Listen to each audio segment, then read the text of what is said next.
Alejandra, tú eres la presidenta.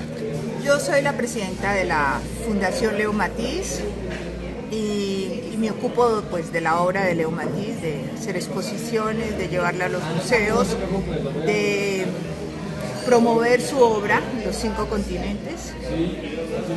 Y pues Leo Matiz adoró México, él llegó a México en 1941 y vivió acá hasta 1949 y trabajó con grandes figuras, hasta del cine estuvo con Gabriel Figueroa, hizo 7 películas, Sí. como fotofijas, y él conoció a Buñuel, cuando Buñuel llega. ¿Trabajó con él, con Buñuel? Buñuel le ofreció trabajar para Los Olvidados, pero en ese momento mi papá tenía un cargo en las Naciones Unidas y le presentó a Gabriel Figueroa, que ya había trabajado con él en varias películas. Mi papá, entre otras, fue uno de los descubridores de María Félix. Le hizo las primeras fotos y los primeros desnudos a María Félix para lanzarla al cine. ¿Le gustaban las mujeres guapas, preciosas? Sí, por supuesto. Pues sí, mi papá se casó 8 veces, imagínate. ¿8 veces? Sí, ¿Cuántos hijos tuvo? 4. Y mencionabas tú ayer en la exposición una referencia muy clara. ¿Cómo te veía tu padre? Bueno, pues mi papá decía que la mejor esposa, la mejor hija. Ajá. Y Álvaro Mutis y Gao decían, tú eres la hija que todos hubiéramos querido tener. ¿Por qué? Pues porque yo quise mucho a mi padre y me dediqué a salvarlo. Mi papá perdió un ojo en 1978 y yo me volví como su tercer ojo. Lo acompañaba en los viajes, a enfocar, a tomar las fotos desde esa época hasta que murió en 1998. Y trabajé mucho para que mi papá recibiera sus homenajes en vida. No quise homenajes póstumos. Ajá. Y fue muy interesante porque estuvimos hasta en Francia, en París, con el ministro de la Cultura y el ministro condecoró a mi papá con el premio de Caballero de las Artes y las Letras en Biarritz. Ahora, ayer que comentábamos sobre algunas de las fotografías que se han vuelto históricas o íconos de lo que es la obra de tu padre, a mí me daba la impresión de que sí, en efecto, Aracataca tiene 2 hombres que los ven como santos, ¿no? Gabriel García Márquez y Leo Matiz. ¿Es correcto o estoy mal? Sí, sí. Inclusive un alcalde puso el aviso para entrar a Aracataca que decía Aracataca, tierra Nobel. Y por un lado ponía a Leo Matiz y por el otro lado a García Márquez. Ok. Alejandra, déjame preguntarte un poquito de ti ahora.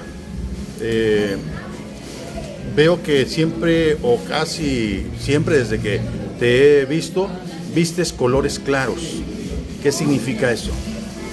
Bueno, lo que pasa es que en el invierno en Europa lo obligan a uno a vestirse de negro y el negro es un color que adelgaza. Entonces aprovecho siempre que puedo estar en tierra caliente o algo, tratar de vestirme con colores claros. Y bueno, en esta ocasión traje mucho blanco. Pero es parte de lo que ocurre también mucho en Colombia, ¿o no? ¿Mucha gente vestida con color blanco? Según la zona. Si están en la costa, si están en zona cálida, pues la gente se viste de claro y los hombres usan lo que llaman las guayaberas, ¿no? Sí. Que es esa camisa típica, bueno, creo que es de origen cubano, que le encantaba también a García Márquez. Ajá. Muy fresca, a mi papá también. Y sí, eran colores más bien claros, ¿no? O sea, sabes, el negro pues es pesado, calienta más y no creo que sería el ideal para estos climas. ¿Tú eres una mujer feliz, una mujer amargada? ¿Cómo te ubicas? Soy feliz. Soy feliz, he pasado por momentos muy difíciles en mi vida, pérdidas muy grandes como fue la pérdida de mi padre, o divorcios, o tantas cosas sentimentales, pero sí soy muy feliz. Y ¿Cuántos divorcios? Pues me casé 4 veces. Ah, caray, llevas la misma ruta de tu padre, entonces. Un poquito menos. Me casé con 2 italianos y 2 colombianos. ¿Y quién gana? ¿Colombia o Italia? Empatados. ¿Están empatados? Sí, soy restauradora de arte, estudié restauración en Italia, en varias partes, tuve talleres de restauración y galerías de arte, pero resolví dedicarme a la obra de mi papá, y sobre todo cuando mi papá pierde su ojo izquierdo, que fue como un fil de Buñuel porque le dieron un puño en Bogotá para robarle las cámaras, y mi papá se queda con el ojo en la mano y se va a la clínica Barraquera que le pongan su ojo, pero tuvo desprendimiento de retina y córnea y mi papá ya nunca pudo salvar su ojo. Y pues él decía, si un ojo es importante para un caballo, imagínate para un fotógrafo. Así que fue muy difícil, mi papá quería morirse, quemarse, bueno, yo no lo dejé, lo salvé y lo llevé a que le hicieran sus homenajes para que mi papá volviera a tener confianza en sí mismo y volviera a trabajar, y lo logré. ¿Cuántos años tenía? ¿Cuándo sucedió ese relato? Fue en el 78, no estaba tan mayor, pero fue parte de la violencia nuestra, ¿no? En Colombia. ¿Tú recuerdas esa fecha? ¿La recuerdas con exactitud? Pues yo recuerdo que fue en un verano, yo estaba estudiando en Nueva York, en NYU, y me llamaron a decirme que mi papá había tenido un accidente y corrí a Colombia, porque mi papá no quería que me dijeran nada para que yo no dejara la universidad. Y me fui a Colombia y bueno, resolví ocuparme de mi papá y de la obra. Veo que te sigue impactando mucho ese recuerdo por lo que se refleja en tus ojos. Sí, claro. Realmente mi papá no solamente mi maestro, fue mi amigo, fue alguien especial, y yo no sería Alejandra Matiz sin haber tenido un padre así. Me siento muy orgullosa de ser la hija de él. Y cuando hemos hablado con periodistas y todo, que dicen, ¿qué pasa con los acervos de los grandes maestros? Pues que muchos se pierden, que los hijos o no entienden los padres o no se sienten orgullosos de lo que han hecho sus padres, y entonces dejan perder grandes acervos, ¿no? Pero pues en mi caso fue completamente distinto. Yo salvé el acervo de mi padre y lo llevé por el mundo, y he tenido mucho éxito afortunadamente, porque la obra ya está en los grandes museos como el MoMA de Nueva York, la Casa Europea de la Fotografía en París, museos en Estados Unidos, en Dallas, en Texas, bueno, en fin, muchas partes del mundo la obra es admirada y los mismos museos la compran, no han sido exactamente donaciones. Leo Matiz versus Juan Rulfo, ¿qué te dice? ¿Qué hay en común? ¿Qué hay en discrepancia? ¿Qué hay en el ojo que portaban esos dos personajes? Pues mi papá conoció a Juan Rulfo en los años 40 en México, lo sé porque encontramos en los archivos algunas fotografías y ahí estaba Juan Rulfo, como estaba también Neruda, porque Neruda en los años 40 también era el cónsul de Chile en México, ¿no? Pero no sabía mi papá que Rulfo era fotógrafo. Sí me habló como un gran personaje que tenía, que había conversado con él y con Neruda en esa época, pero no se habló para mí realmente fue una sorpresa ver la exposición de Bellas Artes de Rulfo, que fue una belleza que hicieron en México, y sí, era la época de Rulfo y de mi papá, porque eran los años 40 también cuando Rulfo estaba haciendo fotografía, y vi algo pues muy mexicano, muy latinoamericano en el trabajo de estos dos fotógrafos. Así que sí fue un gran fotógrafo Rulfo, la verdad es que qué suerte para ustedes los mexicanos tener decías ayer, personaje. Sí. Decías ayer una cosa que a mí me llamó mucho la atención. Ustedes tuvieron a Rulfo y tuvieron un fotógrafo y un escritor.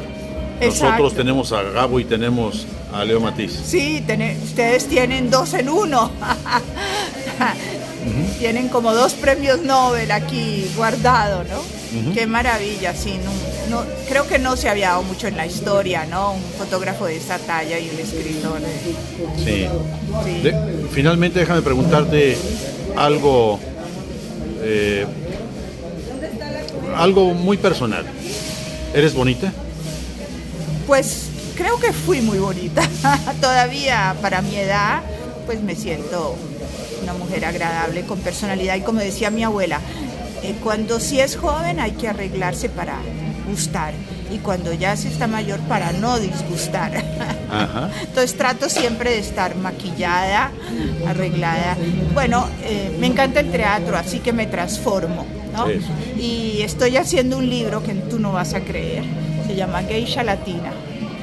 Wow. Uh-huh. ¿Y por qué ese libro? Porque siempre quise ser geisha en mi vida y he ido 4 veces a Japón y siempre que voy a Japón me visten de geisha, aprendo que la ceremonia del té, que el ikebana, que el caligrafía, y entonces en la pandemia resolví que no iba a perder el tiempo ni me iba a dedicar a entristecerme y empecé haciendo el libro.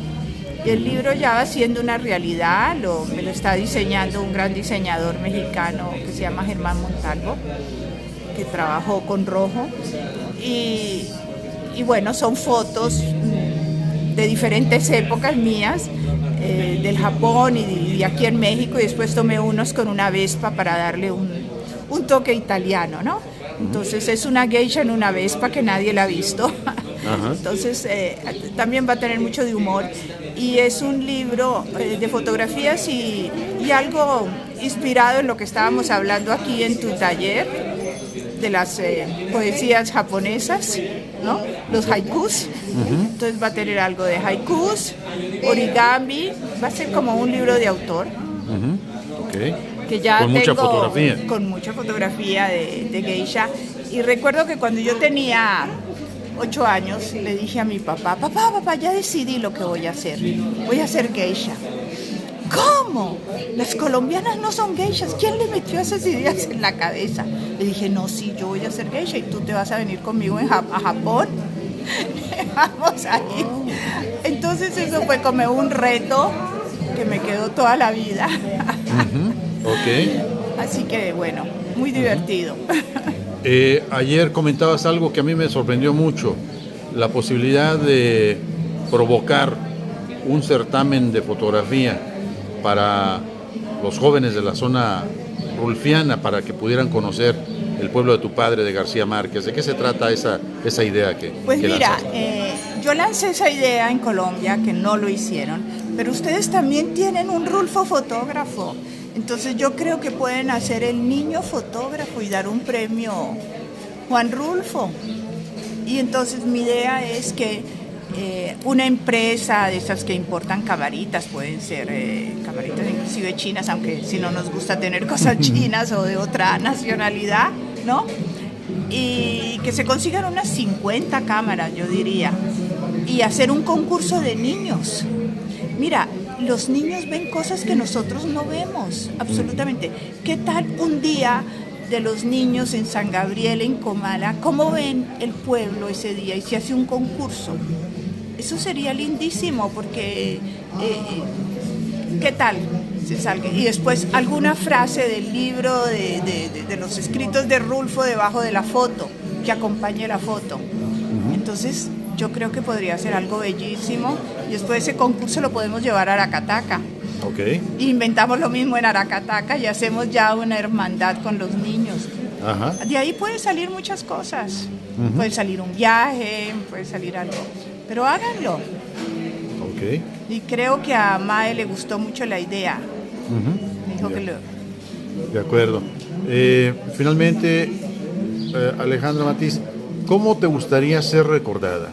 Así como esa geisha arriba de la Vespa, como la presidenta de la Fundación Leo Matiz, con una de las mejores fotografías cuando fuiste joven, quizá como adolescente, o como una mujer madura y experta en esos menesteres de enfrentar la vida complicada. Sí, a mí me gustaría que se me reconociera como una mujer que madura y que hizo y que fue y tal vez especial, ¿no? Creo que soy diferente y sí me gustaría esa parte. Y ya tengo mi urna donde quiero que me pongan mis cenizas, me la regaló un amigo y es una pirámide. Y me dijo, porque si acaso te descubren, ¿no? En otras vidas a lo mejor te vuelven a formar y van a saber. Así que pon una USB, pon muchas cosas que nunca se sabe qué puede pasar. Muy bien. Así que eso va a ser. Pues vamos despidiéndonos. ¿Qué te parece esta finca desde donde hicimos esta entrevista aquí en el municipio de San Gabriel? No, bellísimo, bellísimo. De verdad que tiene unos sitios estupendos. Ajá. ¿Ya conocías tú San Gabriel? Conocí así velozmente, vine hace como unos 7 años. Estuvimos en la Casa de la Cultura también hablando de las posibilidades de hacer una hermandad con Aracataca. Ok. Pero bueno, esta visita fue muy interesante y haberte conocido a ti y a este grupo de personas y aprendido muchísimo de Rulfo. Así que ha sido muy, muy importante este viaje, lo voy a recordar siempre. Mándale un saludo a nuestros paisanos que nos van a ver en distintas partes, en Estados Unidos, en Chicago. Claro que sí. Les vamos a mandar esto a escritores, amigos colombianos por el mundo, los compañeros del colegio que están en Estocolmo. Exacto. Muchas gracias. Gracias a ti, hasta luego, Alberto. Un gusto. Gracias.